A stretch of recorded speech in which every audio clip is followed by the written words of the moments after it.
Welcome to Latha cooking channel. ಇವತ್ತಿನ recipe ಕ್ರಿಸ್ಪಿಯಾದ paneer chicken keema kebab ಹೇಗೆ ಮಾಡೋದು ಅಂತ ನೋಡೋಣ. ಮೊದಲಿಗೆ ಚಿಕನ್ನ ವಾಶ್ ಮಾಡಿ ಚಿಕ್ಕದಾಗಿ ಕಟ್ ಮಾಡ್ಕೋಬೇಕು.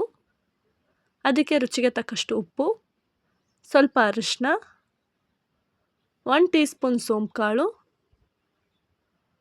2 ಟೀ ಸ್ಪೂನ್ ಬಿಳಿ ಎಳ್ಳು, 1 tea spoon chicken masala, 1 tea spoon garam masala, 2 tea spoon chilli flakes, ಸ್ವಲ್ಪ ಕರಿಬೇವು, ಪುದೀನ,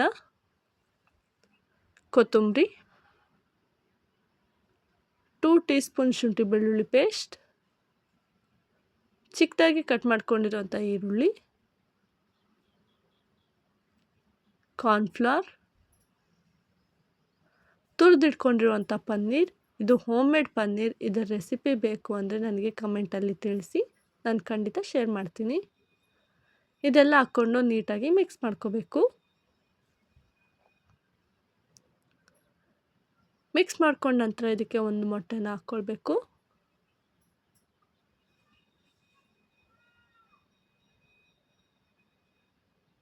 ಮಿಕ್ಸ್ ಮಾಡ್ಕೊಂಡ ನಂತರ 1/2 ಅವರಿಂದ 1 ಅವರು ಮ್ಯಾರಿನೇಟ್ ಆಗೋಕ್ಕೆ ಬಿಡಬೇಕು.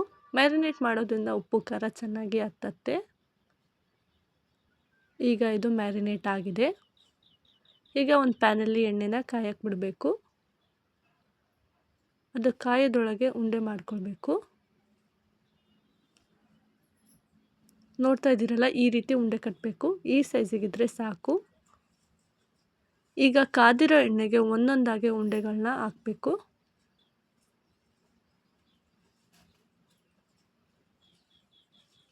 ಲೋ ಫ್ಲೇಮಲ್ಲೇ ಫ್ರೈ ಮಾಡ್ಕೋಬೇಕು. ಹೈ ಫ್ಲೇಮಲ್ಲಿ ಫ್ರೈ ಮಾಡಿಕೊಂಡ್ರೆ ಒಳಗಡೆ ಬೇಯೋದಿಲ್ಲ. ಉಂಡೆಗಳು ಸ್ವಲ್ಪ ಕಲರ್ ಚೇಂಜ್ ಆದಮೇಲೆ ಒಂದ್ಸತಿ ತಿರುವಾಕ್ಕೊಳ್ಬೇಕು.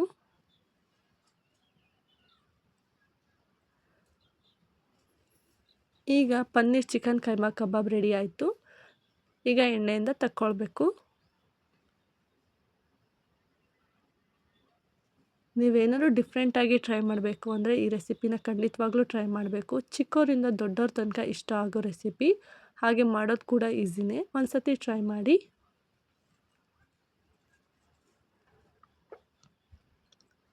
ನೋಡ್ತಾ ಇದ್ದೀರಲ್ಲ ಎಷ್ಟು ಕ್ರಿಸ್ಪಿಯಾಗಿ ಬಂದಿದೆ ಅಂತ. ಒಳಗಡೆ ಅಷ್ಟೇ ಜ್ಯೂಸಿಯಾಗಿ ಬಂದಿದೆ. ಇದೇ ರೀತಿ ಟೇಸ್ಟಿ ರೆಸಿಪಿ ಬೇಕು ಅಂದರೆ ನೀವು ನಮ್ಮ ಚಾನಲ್ನ ಸಬ್ಸ್ಕ್ರೈಬ್ ಮಾಡ್ಕೊಳ್ಳಿ. ಹಾಗೆ ಬೆಲ್ ಐಕನ್ನ ಕ್ಲಿಕ್ ಮಾಡಿ, ಶೇರ್ ಮಾಡಿ. Thank you for watching.